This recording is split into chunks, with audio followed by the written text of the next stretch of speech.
এখন প্রায় দুপুর 4টা। বাড়ির সকলে নিজেদের রুমে দুপুরের ভাত ঘুম দিচ্ছে। তিথা চুপচাপ সিঁড়ি দিয়ে উঠে গেল তৃতীয় তলার নিজের রুমে।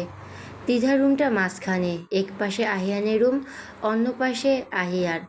তিথা নিজের রুমে ঢুকে ব্যাগগুলো বিছানার উপর রেখে ধপাস করে শুয়ে পড়ল। হালকা মুচকি হাসলো, তারপর আবার একা একাই নিজের রুমে প্রশ্ন করলো, হঠাৎ হাসলাম কেন? কোনো উত্তর নেই তার কাছে। এটা ভেবে আবার হাসলো। হঠাৎ মুচকি এসে উঠে দৌড়ে গেল ব্যালকনিতে। দেখলো আহিয়ান বাড়ির ভিতরে ঢুকছে। আহিয়া উপরের দিকে তাকাবে বুঝতে পেরেই দ্বিধা দৌড়ে রুমে ঢুকে গেল। তারপর আবার দপাস করে বিছানায় শুয়ে মুচকি এসে বের করে, বাদরটা এতটাই খারাপও না।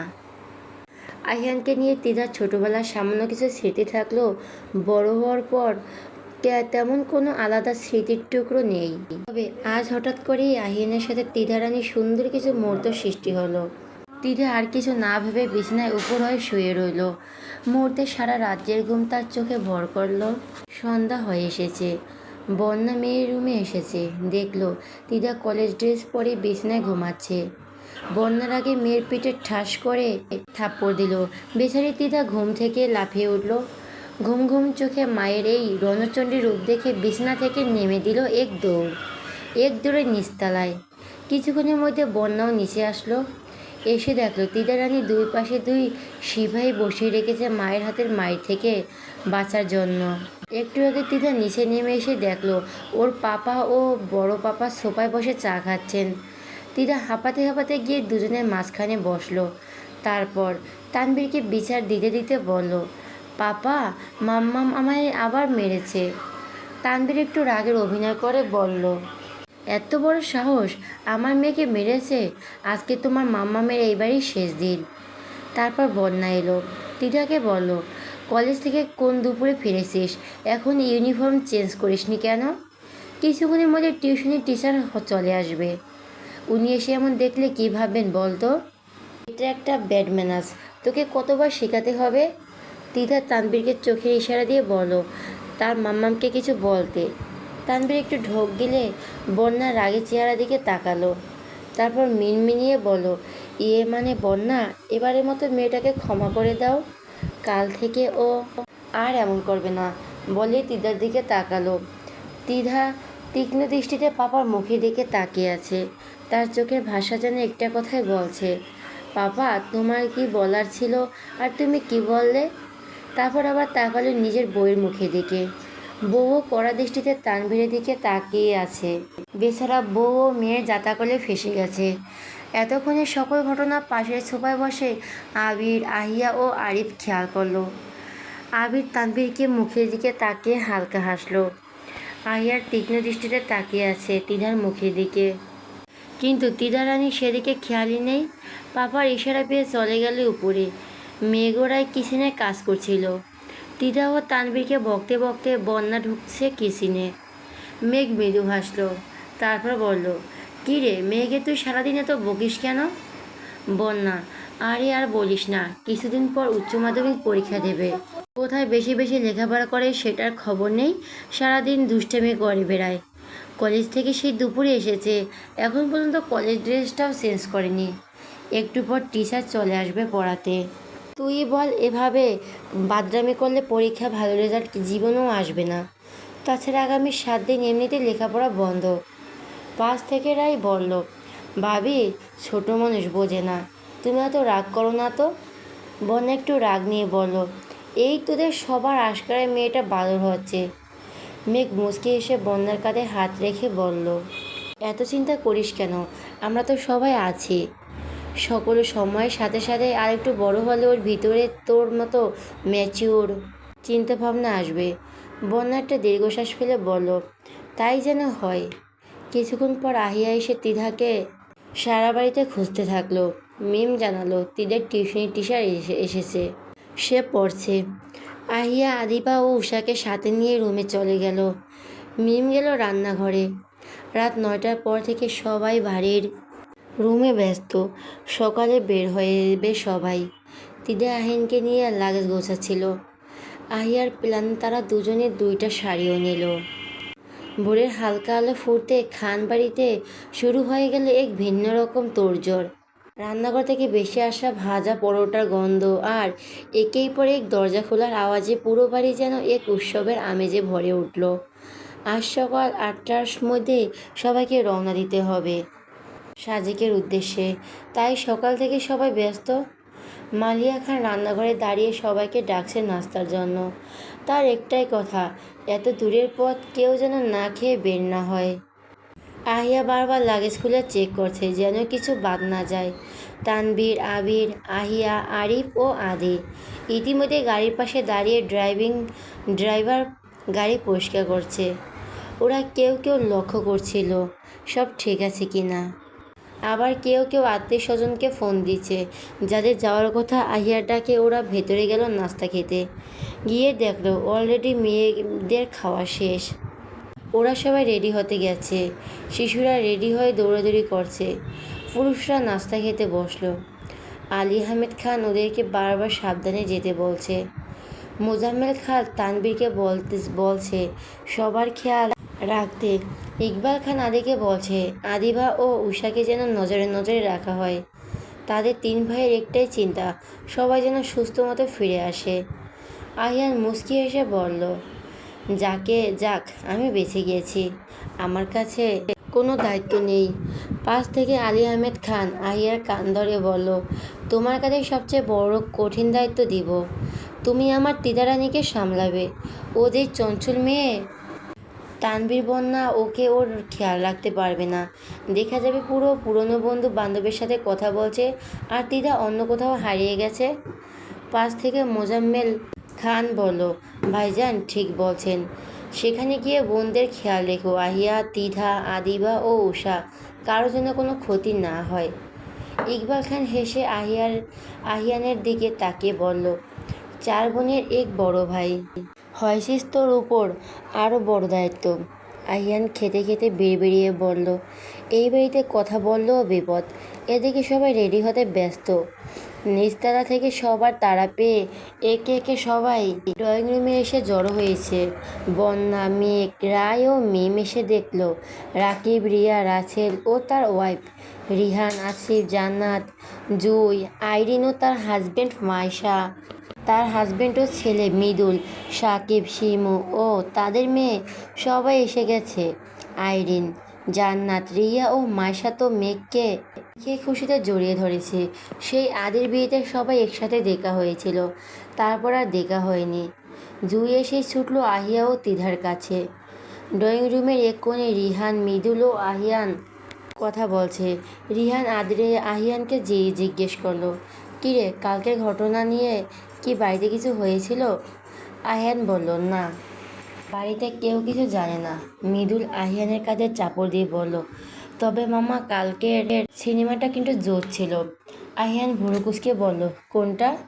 মৃদুল দাঁত কেলিয়ে হেসে বলল, ওই যে সেইটা। আহিয়ান আবারও বলল, কোনটা আর কিসের সিনেমা? মৃদুল এবার ব্যঙ্গ করে বলল, বোঝো না? কোনটা? ওই যে তিধারানী আর তুমি। আহিয়ানের মৃদুলের পিঠে ঘষে দিয়ে বলল, শালা, তুই অনেক বেশি কথা বলিস। মৃদুল আজ শব্দ করে বলল, আমার কোনো সমস্যা নাই, তিধাকে আমার বোন বানিয়ে নিব দুলাভাই। আহিয়ান আবার চাপড় মারল মৃদুলের মাথায়। রিহান ওদের থামিয়ে দিয়ে বলল, কী রে, তোরা কি শুরু করলি? হ্যাঁ, কেউ শুনবে? দুজনেই থেমে গেল। তো ঘড়িতে তখন 7:30। চারপাশে কোলাহল। সকালটা যেন আরও জীবন্ত হয়ে উঠেছে। এদিকে আহিয়ান রেডি, জুই তখনও সেজেই যাচ্ছে, আর তিধা বিছানার উপর প্রায় 10 থেকে 12টা ড্রেস ছড়িয়ে বসে আছে। সে এখনও ডিসাইড করতে পারছে না কোনটা পরবে। আবারও গিয়ে আলমারিটা খুলে হঠাৎ চোখ গেল বোকরাগুলোর দিকে।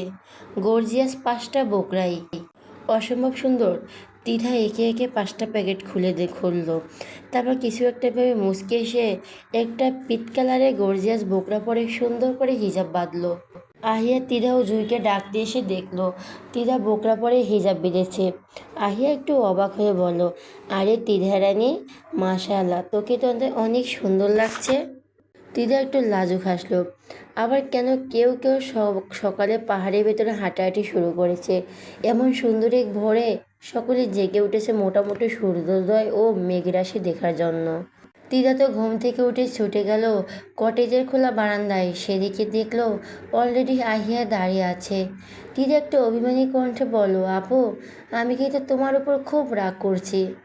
আহিয়া বোনের অভিমান বুঝতে পেরে মৃদু হাসলো। তারপর 2 আঙ্গুল দিয়ে তিদাকে ছুঁয়ে নাক ছুঁয়ে দিয়ে বলল, আমি তো তোমার অভিমান করার মতো কিছু করিনি তিধা রানী। তিধা অভিমানী গলায় বলল, করেছো তো আপু, তুমি আমাকে ছাড়া এত সুন্দর একটা দৃশ্য উপভোগ করছো। আহিয়া আবার হাসলো, মোটেও না, আমি একমাত্র জেগেছি তাই জানালার কাছে আসলাম মেঘ জমেছে কিনা দেখার জন্য। এখানে এসে গেছি পুরো মেঘের সমুদ্রে ভাসছে। আমি এখনই গিয়ে তোকে ডাকতাম। তিদা আহিয়াকে চাপটা ধরে বলল, আমার সোনা আপু, আমি জানি তো তুমি আমাকে ছাড়া এত সুন্দর একটা সকাল উপভোগ করতে পারবেই না। আহিয়া তিদার দিকে তাকিয়ে বলল, পোল্ট্রিবাজ মেয়ে। তিদা খিলটিক মেরে হেসে বলল, মোটেও না। ঠিক তখনই ওদের দরজায় কেউ নক করলো।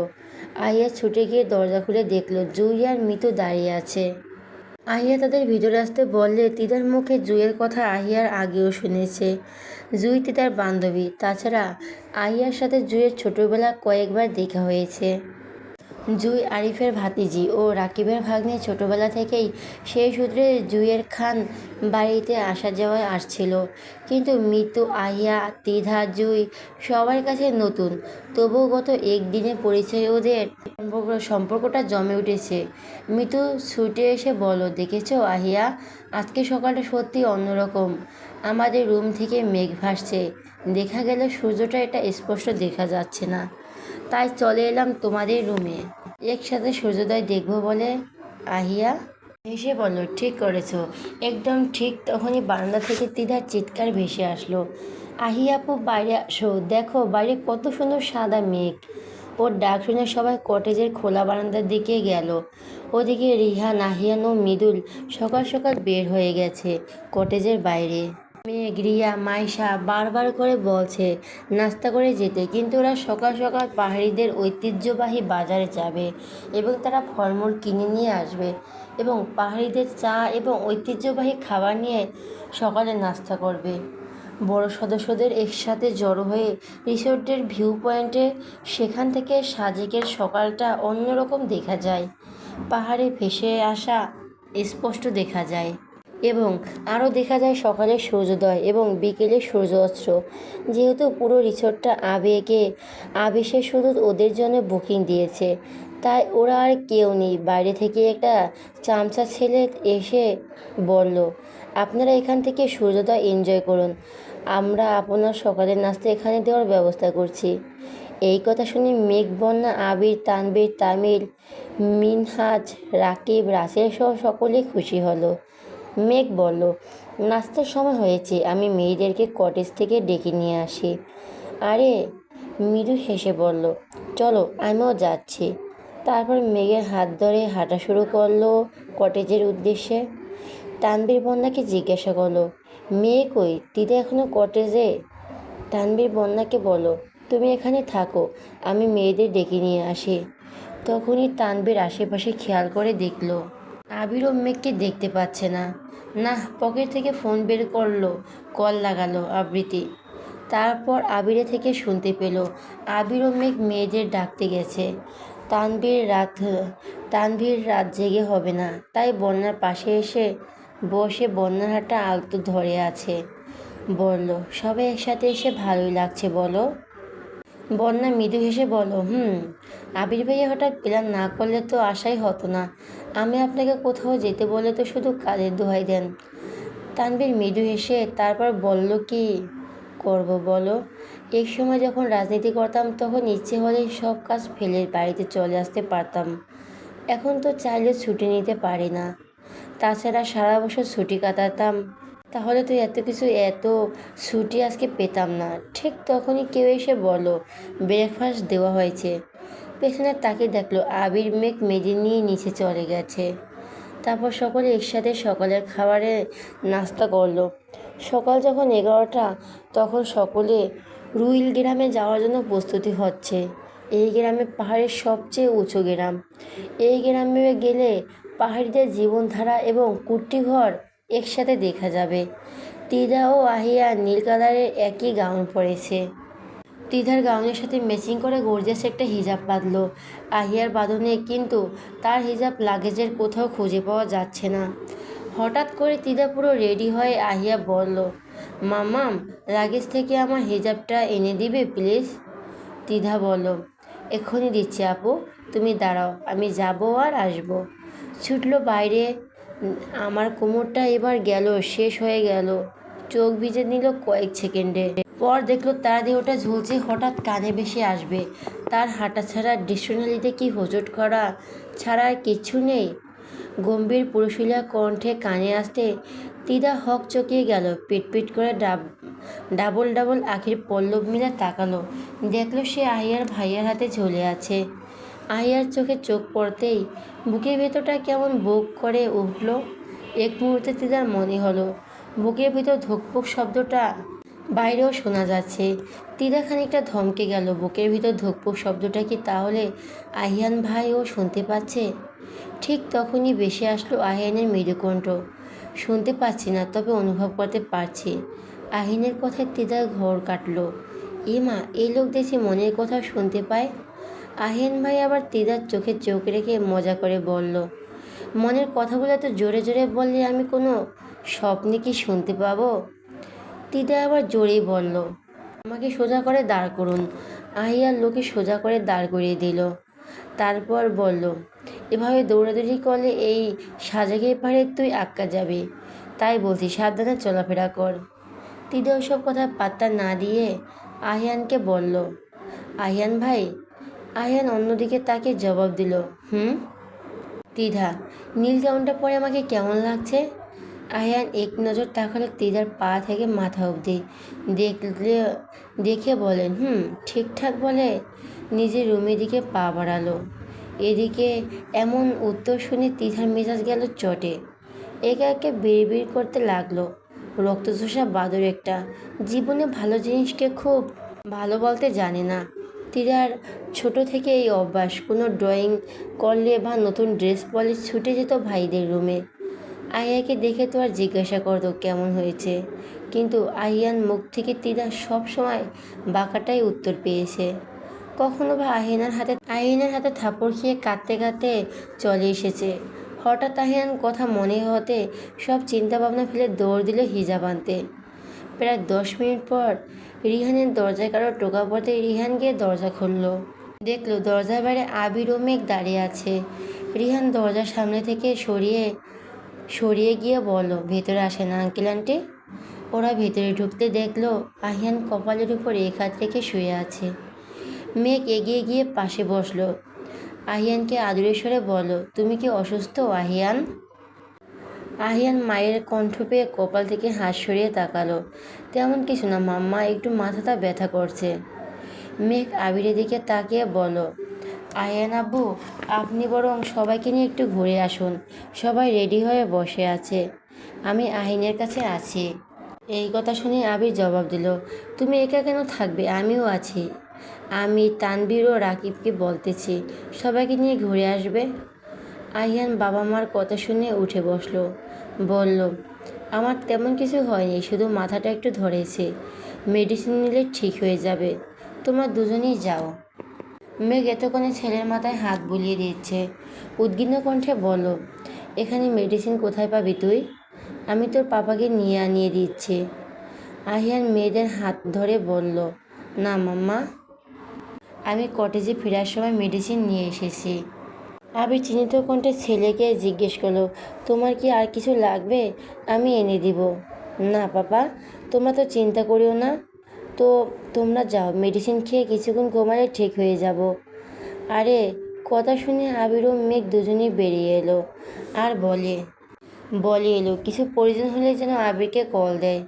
তখন ওই পাশের কটেজ থেকে মৃদুল এসে রিহান ও আহিয়ানকে বলল, কী রে মামা, তোরা এখন রেডি হোস নি?